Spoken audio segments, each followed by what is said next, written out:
Ezt a gyönyörű péntek estét én maradékmentésnek szánom. Azt olvastam, hogy a dél-amerikai országokban a hónap utolsó napját gnocchi napnak nyilvánítják. Megeszik az összes maradékot, ami maradt. Általában mindig marad valami zöldség, amit összekevernek egy kis liszttel, és azt megfőzik gnocchinak. Nem csak burgonyából lehet készíteni a gnoccit, hanem minden más egyébből is. És október lévén, és ha emlékeztek, a múlt héten éppen tökös ételt készítettem, rengeteg tök van mindenkinek a tulajdonában, úgyhogy ha maradt egy kis maradék sütőtök, akkor arra most mutatok egy módszert, hogy hogyan lehet nagyon-nagyon különlegesen, elképesztő gyönyörűen és incsiklandó módon elkészíteni és felfalni. Ebben a videóban meg tudjátok nézni, ahol sütőtökös humuszt készítettem, hogy hogyan készítem a sült tököt. Na, ez ugyanazzal a módszerrel készült. Az egyik felét magához a gnocchihoz fogom felhasználni, a másik felét pedig a finom mártáshoz. Na, fogok egy ilyen burgonyatörőt, és az egyik fél tököt szépen belekanalazom, és beletöröm az edénybe. Ráütök egy darab tojást. Ígyni.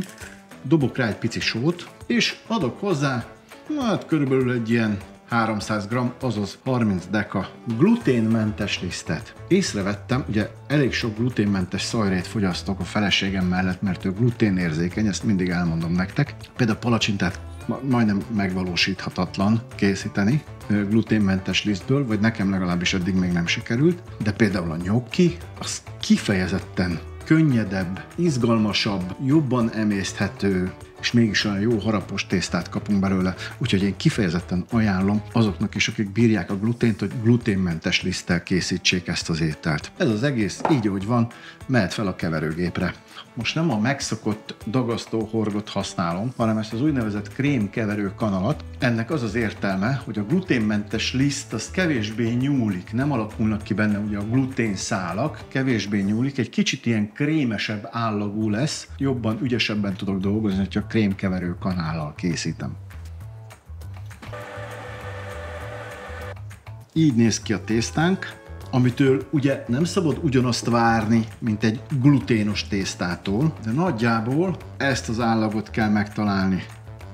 Jó ragacsos, ragasztós állag. A gluténmentes szajréktól nem lehet elvárni, hogy egybe maradjanak, és ezt egy kicsit más módon fogjuk elkészíteni, mint az igazi gnoccit. Ha emlékeztek, ebben a videóban megnézhetitek, készítettem én már gnoccit, ott nyugodtan nézzétek meg, ott rendes gluténos gnoccit készítettem burgonyával. A gnocchi jelentés az az, hogy csomó vagy új perc. Ez nagyon-nagyon régen, valamikor a római korban kialakult, de ugye akkor egyelőre csak vízzel vagy tojással készítették, és gyúrták ilyen gnocchi alakúra. A 19. század végén, 1880-ban kezdték el burgonyával összegyúrni, és amikor már burgonyával összegyúrták, akkor rájöttek, hogy egyébként más főtt zöldségeknek a püréjével is össze lehet keverni. Egy tojást mindig illik hozzátenni az állaga miatt, meg hogy az egészet összetartsa, de egyébként így aztán, ahogy mondani szokás, csak a fantáziánk szabhat határt, hogy miből készítjük a gnoccit.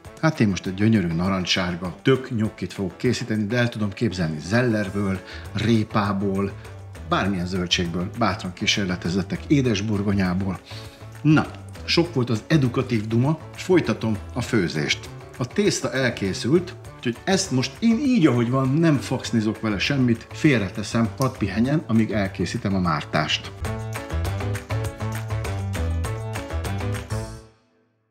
A mártást pedig nagyon egyszerűen fogom elkészíteni. Készítek először is a másik megmaradt félt sült tökből egy jó kis tökpürét.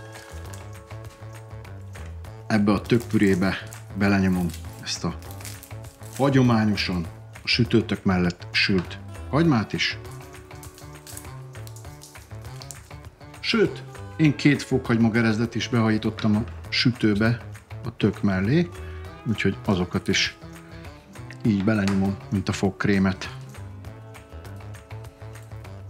Természetesen kótányi pajtikánk fűszerei ebben is szerepelnek, ugyanúgy, mint abban a bizonyos előző videóban. Én viszont most teszek bele friss narancshéjat is.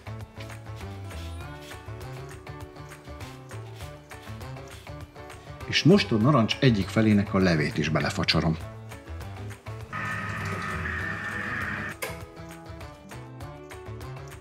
Így, és jöhet bele egy kis szezámolaj. Éppen csak mondjuk egy evőkanálnyi. Rakunk bele egy kis sót, rakunk bele egy kis borsot. Az egész úgy, ahogy van, pattanhat fel a turmixgépre. Lassan kialakul a végső állaga a jó kis tökpürémnek, ami majd a mártást fogja képezni a finom tökös nyokkin. De én most meglövöm egy kis kecske sajttal is. Gyerekek, ez valami olyan csodálatos rugást fog neki adni, megbolondulunk. És ha már az egész Olaszországot emlegettük, meg nyokkit emlegettünk, meg minden, akkor én ma Kotányi Politikánktól kipróbálom ezt a toszkán fűszerkeveréket, annál is inkább, mert az egyik hozzátevője, az gyerekek, képzeljétek el, hogy nem más, mint a zsája, ami viszont a tökkel akkora cimbora, hogy el se tudjátok képzelni.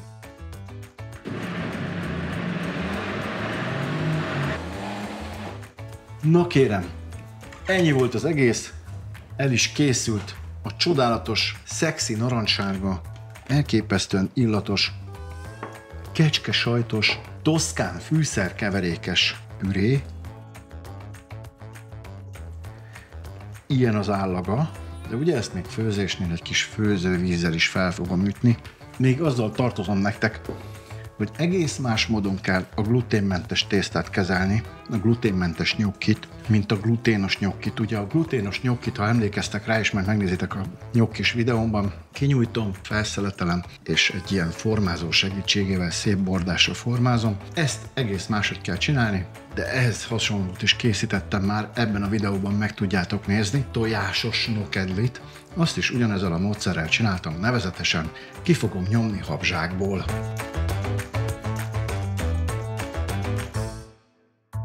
A sütőtökös tésztánk ilyen csodálatosan néz ki betöltve egy habzsákba. Egy ilyen szép, bordázott hegyet választottam hozzá. A hamis nyokki gyártó eszközöm, ismerkedjetek meg. Bemártom a forró vízbe, így, és elkezdem a nyokki gyártást.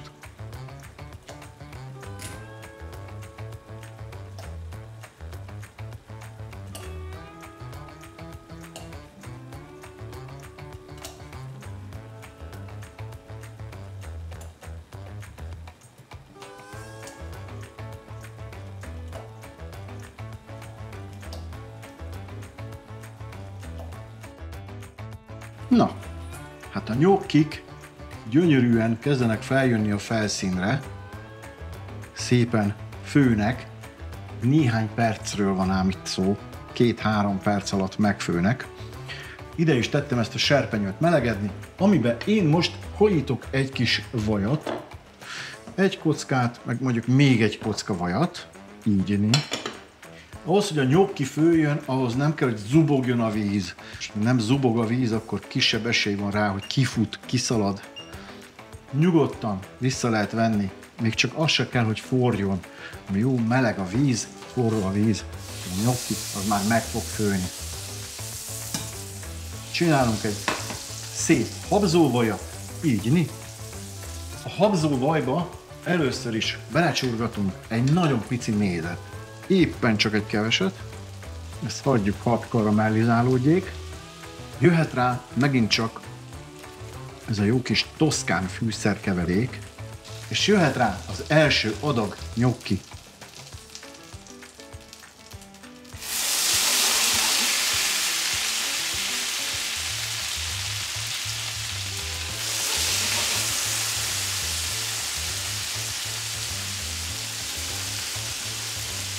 Amíg az első adag nyokki ilyen csodálatosan karamellizálódik a mézben, meg a vajban, addig szaggatok még egy néhány nyokkit bele a finom forró vízbe.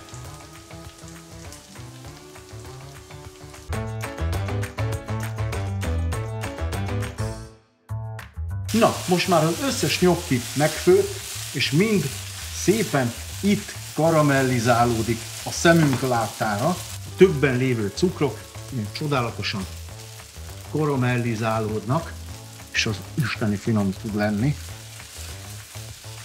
És ezt én most tetézem azzal, hogy először is ráfacsarok még egy kis narancslevet. Így mi. A narancs is remekül tud karamellizálódni. Ugye, ha emlékeztek, akkor magába a pürébe is tettem egy kis narancslevet. De itt most még egy másik formájában is megmutatjuk a narancsnak az ízét, hogy egy kicsit karamellizálódik, hogy egy kicsit redukálódik ebben a hőségben, és bele diffundál, tudok ilyen szavakat, bele diffundál az íze a finom nyokkinkba, csak már nyeldekelek. Mehet hozzá egy pici só, és már ismertek, mennyire szeretem a csípős szajrét. Én bizony kotányi pajtikánk Amazonas chiliéből fogok belepattintani. Most tényleg őszintén mondom, hogy csak egy keveset, mert ez nagyon durva szajré. És most megadjuk neki a kegyelemdöfést. Ebből a finom püréből mehet rá így a tetejére.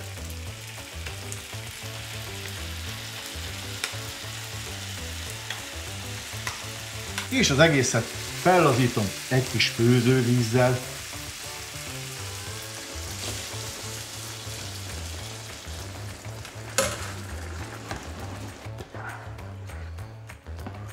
És el is készült a csodálatos, narancsos, sütőtökös, kecskesajtos nyokki.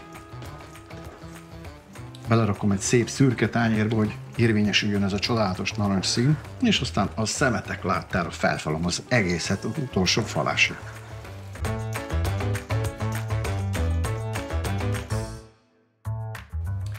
Először is a tányérra halmozom ezt a csodálatos, sütőtökös, gluténmentes nyokkit, a fantasztikus mártással, amiben kotányi pajtikánk toszkán fűszerkeveréke található, egy kis narancslé, méz, só, bors, sőt, szintén kotányitól egy kis Amazonas chili, reszelek a tetejére egy kis Reggiano Parmigianót, azaz parmezán sajtot, és az eredmény így néz ki.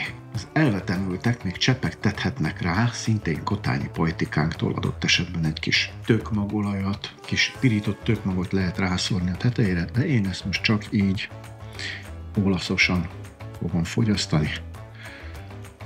Na nézzük, mit tud.